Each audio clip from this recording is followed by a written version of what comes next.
Baik, bismillahirrahmanirrahim. Assalamualaikum warahmatullahi wabarakatuh. Jadi di sini saya akan membuat video terkait screening hemostasis.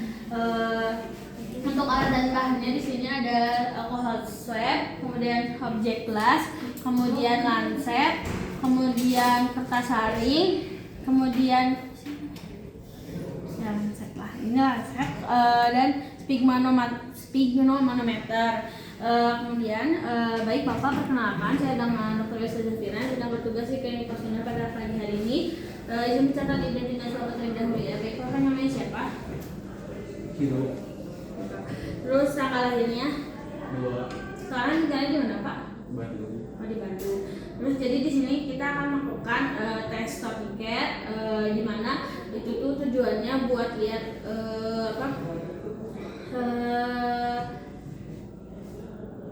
darah, keadaan darah Bapak gimana, kemudian ada tes yang dimana itu biar cek seberapa cepat darahnya itu berhenti. Kemudian ada yang pakai objek itu dimana buat ngecek seberapa cepat darahnya membeku. Baik Bapak, sebelumnya apakah Bapak bersedia? Bersedia. Jadi yang pertama kita tes tourniquet terlebih dahulu ya Pak. Boleh ya Pak. Dimana di sini pastikan tangan pasien itu terekspos dan beristirahat. Kemudian pasang lancetnya.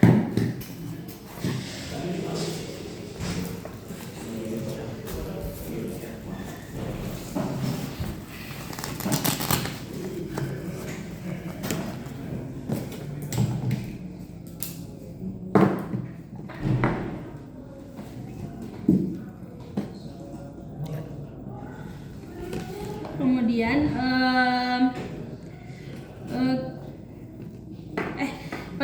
untuk yang pertama itu gambar dulu lingkaran pada permukaan volar di lengan bawah sekitar 5 cm di bawah fossa kubiti.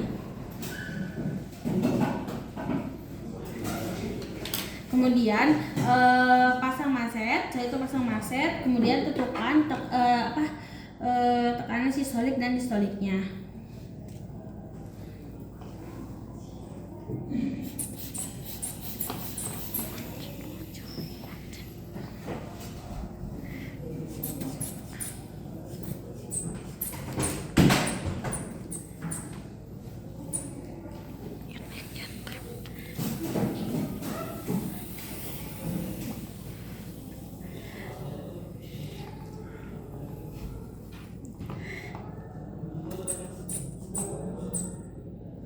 Kemudian hitung di atas rata-ratanya. Setelah itu biarkan selama 5 menit, pertahankan tekanan pada manset. Setelah itu amati titik kecil yang terbentuk di dalam lingkaran.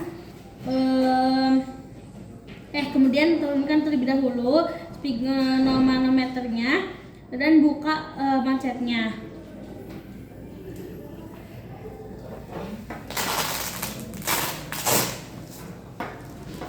Kemudian selanjutnya tunggu dulu selama 5 menit. Kemudian amati titik kecil yang terbentuk di dalam lingkaran yang sudah dibuat sebelumnya.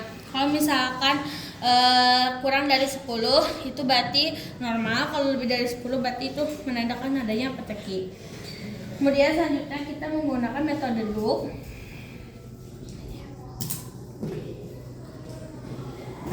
Dimana untuk pertama-tama bersihkan area yang akan diperiksa dengan menggunakan lancet terlebih dahulu, dengan menggunakan alcohol swab terlebih dahulu.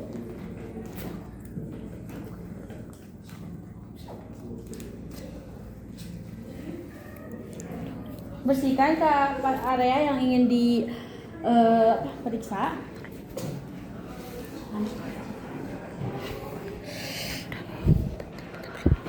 Kemudian buat tusukan dengan lancet steril dengan kedalaman 3-4 mm.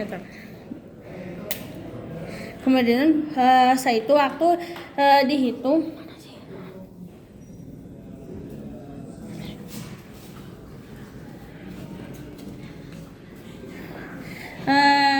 Kemudian waktu dihitung saat tetesan darah pertama muncul menggunakan stopwatch.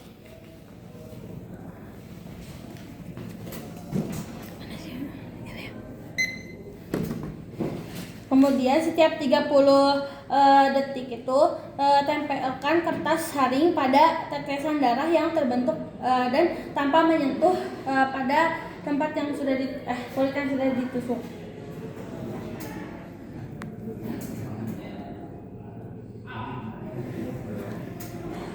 Setelah itu hentikan stopwatch ketika pendarahannya sudah berhenti. Kemudian waktu yang disatukan dilaporkan sebagai waktu pendarahan atau jumlah bercak pada kertas saring yang dikalikan dengan 0,5 menit, di mana kalau 1 sampai 3 menit itu berarti dia itu normal. Kemudian buang kertas saring ke dalam wadah biohazard. Kemudian jadi untuk pemeriksaan ini harus memakai handscoon terlebih dahulu.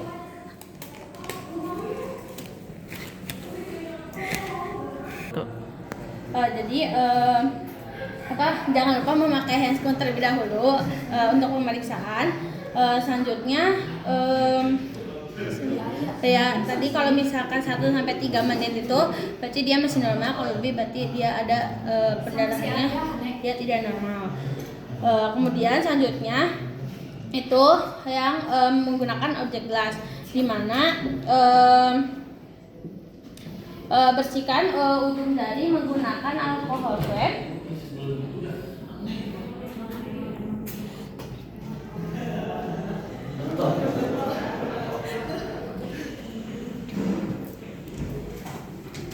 Kemudian buat tusukan alkohol swab, buat tusukan dengan rasa steril. Setelah itu waktu dihitung saat tetesan darah pertama muncul menggunakan stopwatch. Kemudian tarik tetesan darah ke arah atas dengan bantuan lancet. Setiap 30 detik. Setelah kemudian tempelkan sebanyak 3 ya.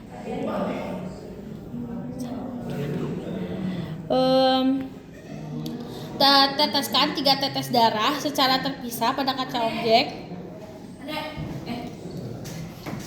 Setelah itu tarik darah ke atas saat dengan bantuan lancet setiap 30 detik.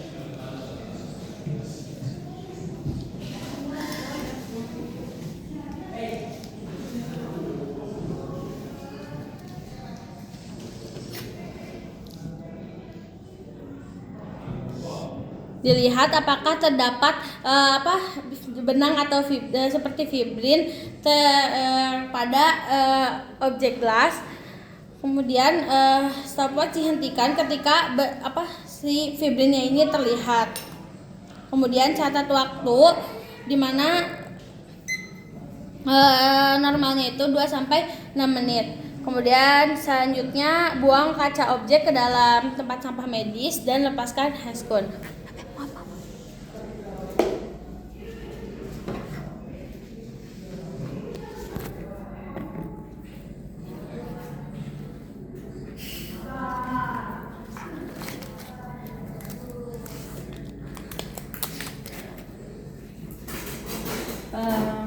Baik Bapak, pemeriksaan